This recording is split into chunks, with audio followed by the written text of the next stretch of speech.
Hi viewers, welcome to my channel. ప్రస్తుతం మనతో మాట్లాడడానికి సీనియర్ జర్నలిస్ట్ దాము బాలాజీ గారు ఉన్నారు. వారితో మాట్లాడదాం. Hi sir. Shahrukh Khan movie Dhamki movie గురించి రివ్యూ చెప్తారా సార్? ఈ ఇయర్లో షారుఖ్ ఖాన్ మూవీ ఇది 3వ మూవీ. ఆల్రెడీ పఠాన్, జవాన్ రిలీజ్ అయ్యి ఒక్కొక్క సినిమా 1000 కోట్ల పైన కలెక్ట్ చేసింది. సో ఇది 3వ సినిమా రిలీజ్ అవుతా ఉంది. సో ఈ సినిమాలో షారుఖ్ ఖాన్కి జోడీగా తపస్సి పన్ను, తర్వాత వికీ కౌశల్, బొమ్మై ఇరానీ, అనిల్ గ్రోవర్, విక్రమ్ కొచ్చర్ వీళ్ళు మెయిన్ యాక్టర్స్. ఇక టెక్నీషియన్ విషయానికి వస్తే ఇది రాజ్కుమార్ హిరానీ. మనకు తెలుసు ఆయన గతంలో మున్నాబాయ్ ఎంబీబీఎస్, తర్వాత 3 ఇడియట్స్, పీకే ఇలాంటి కొన్ని క్లాసిక్ ఫిల్మ్స్ ఆయన డైరెక్ట్ చేశారు. అంటే ఆయనకంటూ ఒక ముద్ర ఉంది సినిమా రంగంలో. ఇక దీనికి కెమెరా వచ్చి ఇద్దరు చేశారు, మురళీధరన్ అండ్ మోన్షునందన్. మ్యూజిక్ కూడా ఇద్దరు చేశారు. బ్యాక్గ్రౌండ్ స్కోర్ ఏమో అమన్ పంత్ అండ్ పాటలు ప్రీతం. ఇక కథకి వస్తే ఇదొక ఎమోషనల్ డ్రామా అని చెప్పుకోవచ్చు ఓవరాల్గా. బట్ ఫస్ట్ హాఫ్ అంతా కొద్ది కామెడీతో ఉంటుంది. సో కామెడీ, ఎమోషన్ ఈ రెండు మిక్స్ అయిన ఒక సినిమా ఇది. అంటే షారుఖ్ ఖాన్కి ఈ మధ్యకాలంలో ఒక డిఫరెంట్ మూవీగా చెప్పుకోవచ్చు. దీని కథ విషయానికి వస్తే పంజాబ్లో ఒక రూరల్ ఏరియా లాల్తు విలేజ్ పేరు. అందులో ఒక 4 ఉంటారు. మన్ను, సుఖి, బొగ్గు, తర్వాత బల్లి వీళ్ళు ఉంటారు అనమాట. వీళ్ళు ఏంటంటే వీళ్ళ గోలు రకరకాల కారణాల వల్ల వీళ్ళు లండన్ వెళ్ళి డబ్బులు సంపాదించాలని అనుకుంటారు. సో ఆ క్రమంలో వీళ్ళకి వీసా ప్రాబ్లమ్స్ ఎదుర్కొంటుంటారు. వీసా రావాలంటే ఇంగ్లీష్ రావాలి, ఆ లాంగ్వేజ్ టెస్ట్ పాస్ అవ్వాలి, లాంగ్వేజ్ రాదు వీళ్ళకి. సో ఇటువంటి పరిస్థితుల్లో ఈ లల్టు విలేజ్కి హార్డీ సింగ్ అని వస్తాడు. అతనే షారుఖ్ ఖాన్. అతను మిలిటరీగా, ఎక్స్ మిలిటరీ. సో అతను ఈ మన్ను అనే అమ్మాయి ఉంది కదా, వాళ్ళ బ్రదర్ అతనికి హెల్ప్ చేసి ఉంటాడు, కాపాడి ఉంటాడు మిలిటరీలో. సో అందువల్ల ఈ ఫ్యామిలీ దగ్గరికి వద్దామని వస్తాడు. సో వచ్చి ఇలా 4 లైవ్స్తో తను ఎలా మింగిల్ అయ్యాడు, వీళ్ళకి ఎలా హెల్ప్ చేయాలనుకున్నాడు. ఈ క్రమంలో వాళ్ళకి ఏంటంటే లీగల్గా లండన్ వెళ్ళే పరిస్థితి రాదు. దానివల్ల ఏమవుతుందంటే ఇల్లీగల్గా వెళ్దామని డిసైడ్ అవుతాడు. దానికి మామూలుగా డాంకీ రూట్ అంటారు అనమాట పేరు, ఇల్లీగల్గా వెళ్ళేదాన్ని. సో వీళ్ళు ఆ డాంకీ రూట్లో వెళ్తారు. దాన్నే ఆ ప్రయాణాన్ని డంకీ అంటారు. మామూలుగా వాళ్ళని అలా వెళ్ళే వాళ్ళని కూడా డంకీస్ అని పిలుస్తారు. సో ఇప్పుడు ఆ ప్రయాణంలో ఎలా జరిగింది, అక్కడికి వెళ్ళడానికి ఏమేమి కష్టాలు పడ్డారు, వెళ్ళినాక ఏం జరిగింది, ఈ 5 మంది లైవ్స్ ఎలాగా మారాయి అనేదే కథ బేసిక్గా. సో కథనం తీసుకుంటే ఇది ఫ్లాష్ బ్యాక్గా స్టార్ట్ అవుతుంది. అంటే ప్రజెంట్ దీని నుంచి 1995కి వెళ్తుంది పీరియడ్ లోపలికి వెళ్ళి అక్కడ నుంచి చెప్పుకుంటూ వస్తారు. ముందు క్యారెక్టర్ ఇంట్రడక్షను, వాళ్ళ లైవ్స్, వాళ్ళ సమస్యలు, అలా లీనియర్గా సాగుతుంది కథ. సో షారుఖ్ ఖాన్ దీంట్లో 3 రకాలుగా కనిపిస్తాడు. ఒకటేమో ఏజ్డ్ షారుఖ్ ఖాన్, రెండోది మిడిల్ ఏజ్డ్ అంటే ఇప్పుడు రియల్ షారుఖ్ ఖాన్, ఇప్పుడు ఎంత ఏజ్ ఉందో అంత. ఇంకోటేమో యంగ్గా. సో ఈ యంగ్ అండ్ ఓల్డ్ మనకు ఎక్కువ కనిపిస్తుంది.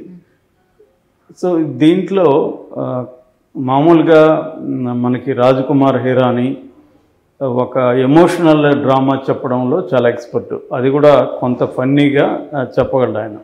అంటే ఒక ఎమోషనల్ మూమెంట్, మామూలుగా క్లాసిక్ ఎమోషనల్ మూమెంట్స్ ఎలా ఉంటాయంటే ఇందులో మనం కళ్ళు ఏడుస్తుంటే పెదాలు నవ్వుతున్నాయి అంటారు. అంటే ఏకకాలంలో నవ్వుతుంటాము, ఏడుపు కూడా వస్తుంది. అలాంటి ఒక డీల్ చేస్తాడు దీంట్లో కూడా. సో అయితే ఓవరాల్గా ఏంటంటే షారుఖ్ ఖాన్ మూవీస్ 2 కూడా పఠాన్ అండ్ జవాన్ పెద్ద హిట్లు, 2 కూడా out and out action films.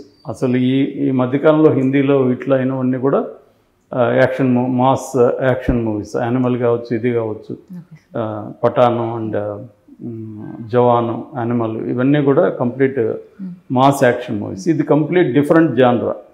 అంటే 5 ఏళ్ళ గ్యాప్ తర్వాత రాజ్కుమార్ హిరానీ మళ్ళీ ఈ సినిమాతో వచ్చాడు. వీళ్ళిద్దరు కలిసి కూడా ఫస్ట్ చేసింది. సో దీంట్లో కథగా తీసుకున్నప్పుడు బిగినింగ్ అంతా కూడా ఇంట్రెస్టింగ్గా ఫన్నీగా ఉంటుంది. వీళ్ళ క్యారెక్టర్స్, ఆ విలేజ్లో ఉండే ఒక రకమైన ఇన్నోసెన్స్, వీళ్ళకి ఇంగ్లీష్ రాకపోవడం వల్ల పడే బాధలు, తర్వాత ఏమో బ్రిటిష్ వాళ్ళు మన దగ్గరికి వచ్చినప్పుడు మనం అడిగామా వాళ్ళకి, మీకు హిందీ వచ్చని అడిగామా, వాళ్ళు వచ్చారు కదా, ఇప్పుడు కూడా చాలామంది ఇంగ్లీష్ వాళ్ళు ఉన్నారు, వాళ్ళకి మన భాష పంజాబీ లేకపోతే హిందీ వచ్చని వాళ్ళని అడుగుతున్నామా, మనం మన దేశానికి రావడానికి కండిషన్ పెడుతున్నాం, వాళ్ళు ఎందుకు పెడుతున్నారు, ఇలాంటి లాజికల్ ఇది కూడా బాగున్నాయి అన్నమాట. ఇక ఇంటర్వెల్కు ముందు బ్యాంక్ కూడా ఒక చిన్న ఎమోషన్ దీంతో వర్క్ చేశారు. అయితే సెకండ్ హాఫ్ వచ్చేసరికి ఏంటంటే ఈ పెద్ద ఎమోషనల్గానూ వర్కౌట్ అవ్వలేదు, ఫన్నీ మూమెంట్స్ కూడా స్ట్రాంగ్గా లేవు. రెండోది ఏమంటే ఒక స్లో పేస్లో కథ నడుస్తుంది అన్నమాట. సో దానివల్ల మనం అంత ఇన్వాల్వ్ కాలేము. రెండోది ఏంటంటే మామూలుగా ఇలాంటి దాంట్లో ఒక సర్ప్రైజెస్ ఉండాలి. అంటే ఇలా వెళ్ళిన వాళ్ళ పరిస్థితి ఏమవుతుందో, ఎందుకంటే ఇది ఇల్లీగల్ ఎమిగ్రెంట్స్ అంటారు వీళ్ళు. ఇల్లీగల్ ఎమిగ్రెంట్స్ అనేది ప్రతి అమెరికా లాంటి దేశాలకి ప్రతి దేశం నుంచి కూడా వెళ్తూ ఉంటారు. మనం కూడా మన ఛానల్లో ఆ మధ్య ఇల్లీగల్ ఎమిగ్రెంట్స్ మీదనే ఒక స్టోరీ చేసాం. ముఖ్యంగా కెనడాకి, అమెరికాకి, ఇండియా నుంచి, చైనా నుంచి, వేరే వేరే లాటిన్ అమెరికా దేశాల నుంచి ఇలా వెళ్తుంటారు. ఈవెన్ గల్ఫ్కి కూడా ఇల్లీగల్ ఎమిగ్రెంట్స్ వెళ్ళడం మీద మమ్ముట్టి లాంగ్ బ్యాక్ ఓ సినిమా తీశాడు. అది కూడా చాలా ఎమోషనల్ డ్రామా అనమాట. సో అట్లాగే అన్ని దేశాల్లో కూడా ఇల్లీగల్ ఇమిగ్రెంట్స్ మీద సినిమాలు ఉన్నాయి. సో ఇది నిజానికి ఒక ఇంట్రెస్టింగ్ పాయింట్. ఎందుకంటే ఆ మధ్య కూడా కెనడా వెళ్తూ ఒక కపులే కారులో ఫ్రీజ్ అయిపోయి చనిపోయారు ఆ గడ్డగట్టి చలికి. అట్లాగే పెద్ద లాంగ్ సరిహద్దు గోడ ఉంటుంది కదా, గోడ ఎక్కి దూకేటప్పుడు చనిపోయిన సంఘటనలు ఉన్నాయి. అలాగా వెళ్ళేటప్పుడే చనిపోయిన సంఘటనలు అనేకం ఉన్నాయి. ఆ రియల్ సంఘటనలు బేస్ చేసుకుని ఈ కథని అల్లారు. కాకపోతే ఏంటంటే అందులో ఇటువంటి కథ చెప్పేటప్పుడు ఏంటంటే ఒక టెన్షన్, వాట్ హ్యాపెన్స్ నెక్స్ట్ అంటారు. అంటే plot point, interesting plot points ఉండాలన్నమాట. అది ఇక్కడ లోపించింది. అంతా కూడా ప్రిడిక్టబుల్గా ఉంది, మనకి ముందే అర్థమైపోతూ ఉంటుంది. దాంతో వాళ్ళ ఎమోషన్స్ని స్ట్రెస్ చేశారు. కొద్దిగా ఎమోషనల్గా ఫుల్గా పెడదామని చెప్పి డైరెక్టర్ ఏం చేశాడంటే ఓల్డ్ స్టైల్ డ్రామా అంటారు దాన్ని. అంటే ఎక్కువసేపు పెట్టడం వల్ల ఎమోషన్ పండుతుంది అనేది ఓల్డ్ స్కూల్ సినిమా. ఇవాళ ఏంటంటే ఏదైనా షార్ప్గా ఉండాలి. ఇవాళ జనరేషన్కి అది లేదు అన్నమాట. దీంట్లో ఆ ఓల్డ్ ఫీల్ ఉంది ఒకటి. రెండోది అంత ఇంట్రెస్టింగ్గా సాగలేదు సెకండ్ హాఫ్. సో అందువల్ల ఓవరాల్గా ఏంటంటే ఒక ఇంపాక్ట్ఫుల్ సినిమా కావాల్సిన లక్షణాలు అయితే ఉన్నాయి. ఎందుకంటే బ్యాక్గ్రౌండ్ కథని బాగా తీసుకున్నారు. అయితే చెప్పే పద్ధతిలో ఓల్డ్ స్కూల్లో ఉండడం, ప్రొలాంగ్ చేయడం, దానివల్ల అంత ఇంపాక్ట్ అయితే మిస్ అయిందని చెప్పచ్చు. ఇది బేసిక్గా కథకు సంబంధించి. ఇక యాక్ట్రెస్ సంబంధించి ఫస్ట్ చెప్పుకోవాల్సింది విక్కీ కౌశల్. అతనిది చిన్నదే కానీ చాలా ఎఫెక్టివ్గా ఉంటుంది అతని రోలు. ఇక షారుఖ్ ఖాన్ది వింటేజ్ షారుఖ్ ఖాన్ని దీంట్లో చూపించామంటున్నారు, అంటే ఓల్డ్ షారుఖ్ ఖాన్ని. బట్ అంత ఎఫెక్టివ్గా షారుఖ్ ఖాన్ లేడనే చెప్పాలి. అంటే ఆ క్యారెక్టర్ డిజైన్ అది బేసిక్గా ఏంటంటే హిరాని డైలాగ్స్ మీద, రైటింగ్ మీద ఎక్కువ డిపెండ్ అవుతాడు. సో దీంట్లో అది కొద్దిగా వీక్గా ఉంది, writing side and dialogue side.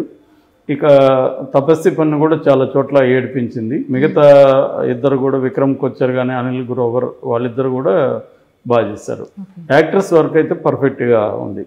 ఇక టెక్నీషియన్ పరంగా వచ్చినప్పుడు బ్యాక్గ్రౌండ్ స్కోరు అక్కడక్కడ బాగుంది, అక్కడక్కడ బాగాలేదని చెప్పచ్చు. పాటలు అయితే ఓవరాల్గా బాగున్నాయి. ఒక లిటిల్ టుట్టు హోగయా అనే ఒక పాట ఉంటుంది, అది చాలా బాగుంది. అంటే మంచి ఎనర్జీ ఉంది. ఏదేమైనా ఇది హిందీలో మాత్రమే రిలీజ్ అయింది, అన్ని భాషల్లో. దానికి కూడా మనకి సినిమాలోనే కారణం ఉంది. సినిమా చూస్తే అర్థమవుతుంది. వేరే భాషల్లో రిలీజ్ కాలేదు ఇది. ఇక 2 గంటల 40 నిమిషాలు అనేది మైనస్గా చెప్పుకోవచ్చు. దీనికి ఇంకొంత తగ్గించుంటే షార్ప్గా ఉంటే బాగుండేది. సో ఓవరాల్గా ఒక మంచి సినిమా కావాల్సిన లక్షణాలు ఉండి మంచి సినిమా కాలేకపోయిందని చెప్పచ్చు. నా rating 2.5 out of 5. Okay sir. అంటే సార్ అది మనకి ఇప్పుడు తెలుగులో వచ్చే అవకాశం ఉందా సార్? ఈ తెలుగులో ఇప్పుడు రాదండి, ఓటీటీలో వచ్చినప్పుడే చూడాలి. ఓటీటీలో వస్తే ఆటోమేటిక్గా తెలుగు ఆడియో కూడా పెడతారు వాళ్ళు. అంతవరకు ఇది ఓటీటీలో చూడదగిన సినిమా. ఎందుకంటే ఓటీటీలో అయితే కొద్దిగా ఫాస్ట్ ఫార్వర్డ్ చేయొచ్చు. థియేటర్లో మాత్రం 2 గంటల 40 నిమిషాలు అంటే సెకండ్ హాఫ్లో కొద్దిగా ఇబ్బంది. ఈ కైండ్ ఆఫ్ స్లో పేస్కి అలవాటు అయిన వాళ్ళైతే చూడొచ్చు. అంతవరకు అంటే తెలుగులో చూసే వాళ్ళకి ఇబ్బంది సార్ అంటే. అవునవును. Thank you sir. Thank you.